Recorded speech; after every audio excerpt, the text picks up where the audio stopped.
É uma falsa dicotomia, porque o pesadelo de ambos os mundos é o Estado.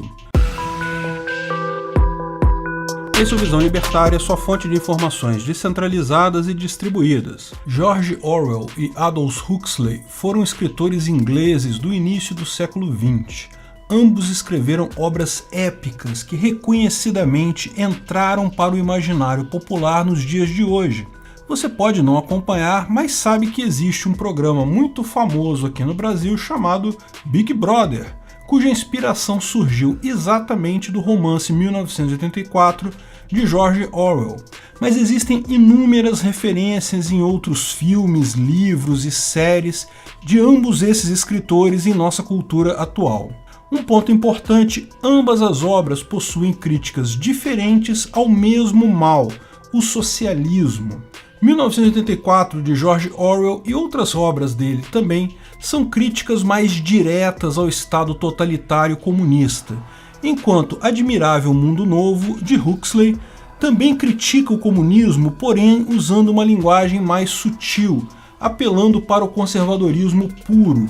Por este motivo, muitos socialistas e comunistas aqui no Brasil principalmente gostam de falar que Aldous Huxley criticava o capitalismo, o fetiche da mercadoria, mas isso não é verdade. Aldous Huxley era ferrenhamente anticomunista, apenas entendia a tecnologia como uma arma socialista.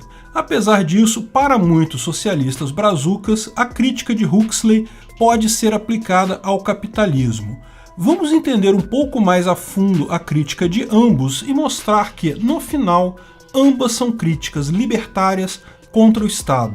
George Orwell era extremamente crítico do comunismo. Em suas duas principais obras, 1984 e A Fazenda dos Animais, ele basicamente critica a ideia central do socialismo de que problemas sociais podem ser resolvidos pela intervenção de um governo novo revolucionário.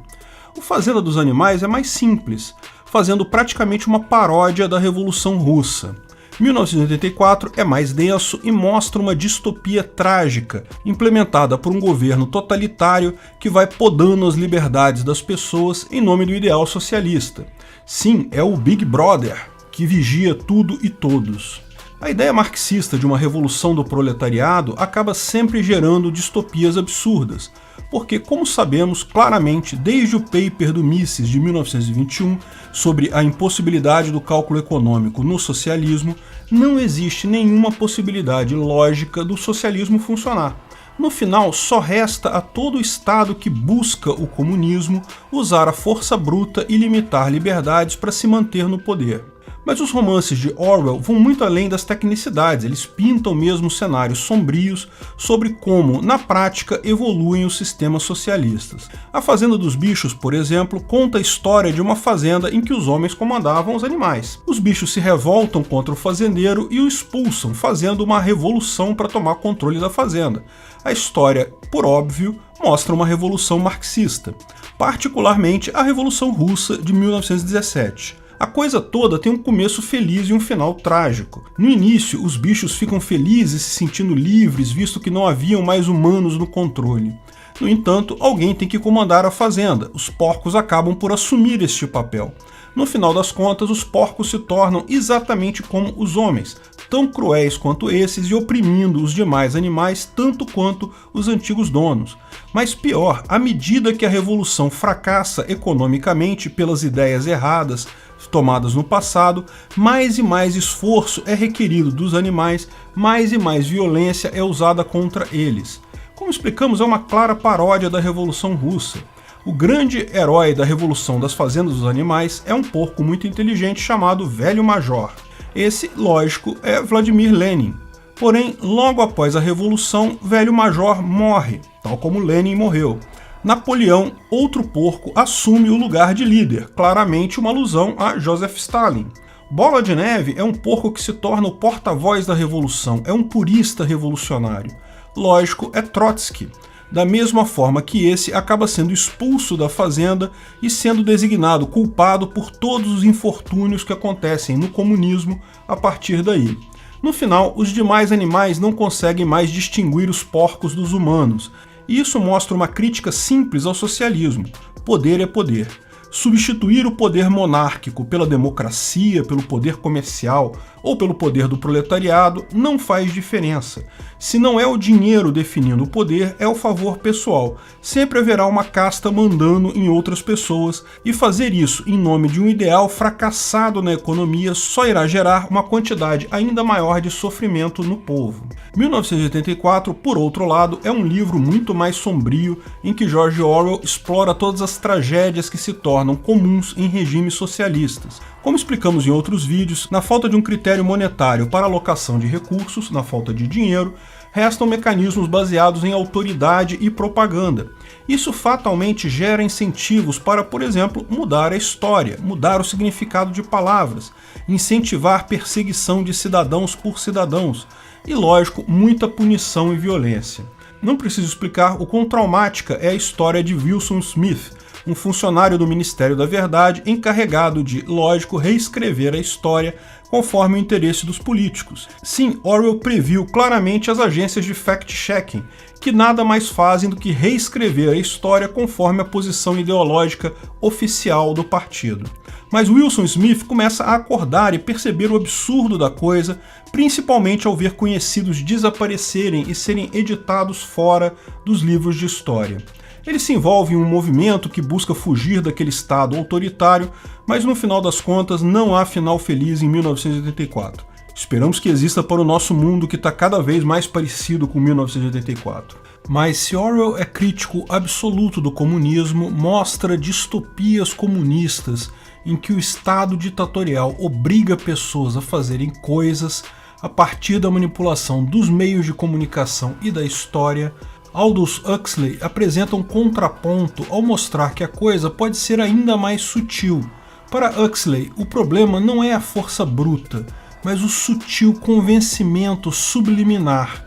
É também uma crítica ao comunismo, mas muitas vezes entendida por socialistas como uma crítica ao fetiche da mercadoria.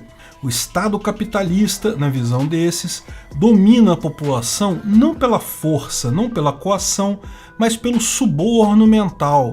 Afinal, você também é escravo se é convencido a fazer coisas que seu dono quer que você faça. No livro Admirável Mundo Novo, o principal de Huxley, as cruzes católicas tiveram a parte superior cortada, se transformando em T's, em homenagem ao Ford T, o primeiro produto produzido em massa. O consumismo se torna algo trivial que as pessoas são seduzidas a obedecer a um ente central, não pela coação, não pela ideologia, não pela violência, mas meramente pelo desejo próprio. De fato, as pessoas são geneticamente modificadas para gostar do seu trabalho, tornando muito mais fácil o controle social. A sociedade é dividida em castas, indivíduos A são os líderes, B são os intelectuais, e assim vai até a classe E, que é responsável por tarefas mecânicas menores. Mas as pessoas já são geradas, modificadas geneticamente para o seu papel na sociedade.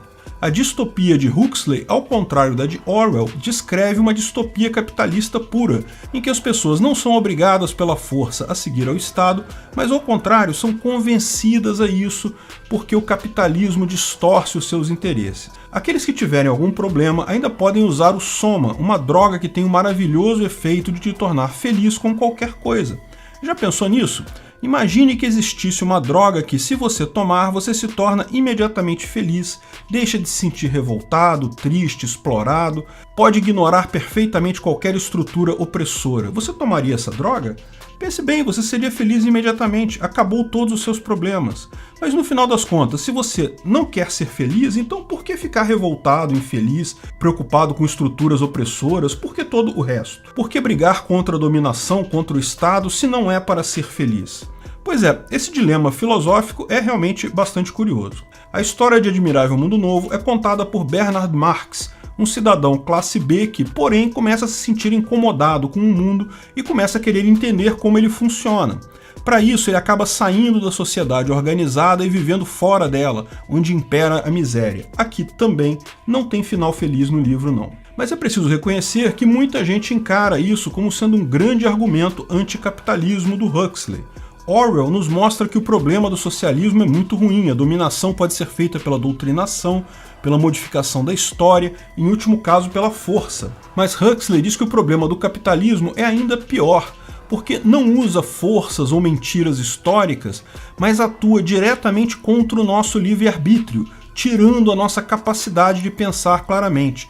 O fetiche da mercadoria, descrito por Marx, faz com que as pessoas abram mão das coisas realmente importantes em favor de coisas supérfluas cujo único objetivo final é, na verdade, gerar lucro para os capitalistas. De fato, se alguém consegue te convencer de que algo é melhor, como saber se aquilo é de fato melhor ou é apenas resultado de uma muito elaborada técnica de persuasão?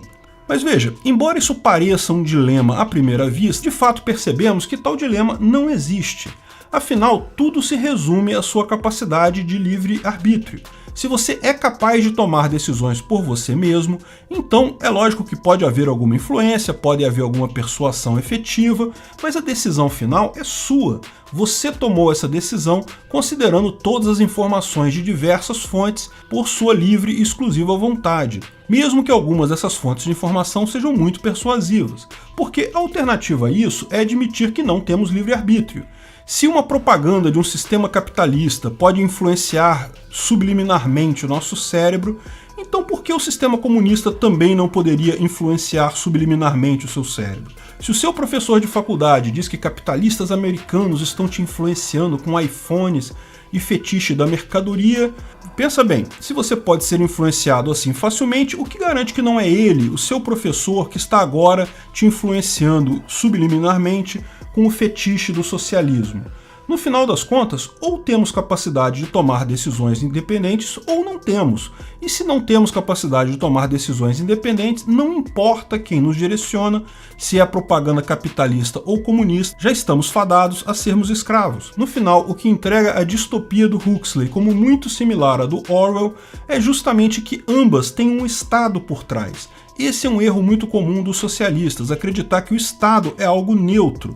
Não é, o Estado é a origem do mal e certamente causa problemas mesmo nos sistemas ditos capitalistas. De fato, a distopia do Huxley, vista por nós libertários, é muito similar à do Orwell.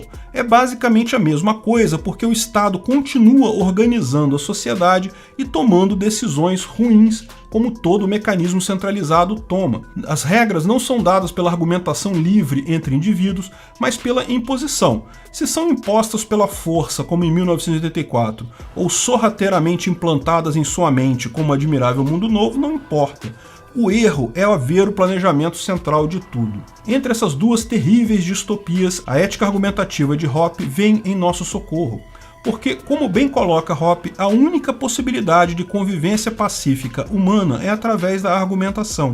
Portanto, a ética argumentativa garante que, embora possam haver algumas pessoas iludidas por algum tempo em algumas situações, no final, a situação perene de paz social só pode ser obtida por argumento livre, e o argumento pressupõe propriedade privada e liberdade de pensamento. No final, a única coisa a temer de fato é a distopia orwelliana pela força, porque, lembra, a ética argumentativa diz que a única forma de convivência pacífica é pelo argumento, mas é lógico que existem formas não pacíficas, por exemplo, a dominação pela força. A dominação pelo convencimento é que é impossível, posto que, havendo livre-arbítrio, ninguém pode enganar todas as pessoas por todo o tempo.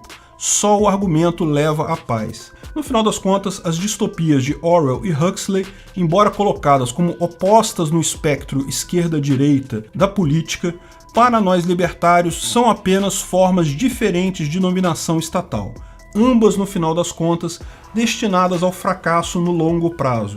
Só o argumento permite a paz, e o argumento requer propriedade privada, ausência de Estado, liberdade. O argumento é essencialmente libertário anarcocapitalista. Obrigado pela audiência. Esse vídeo foi um oferecimento de armataweb.com, cloud e serviços de data center, 100% de compromisso com a satisfação e privacidade dos clientes. Aceitamos Bitcoin, veja o link na descrição do vídeo. Se você gostou desse vídeo, clique no like e compartilhe ele em suas redes sociais. Se inscreva no canal para nos ajudar, clicando no botão vermelho abaixo. Se quiser ser avisado de novos vídeos, clique no sininho ao lado. Até a próxima!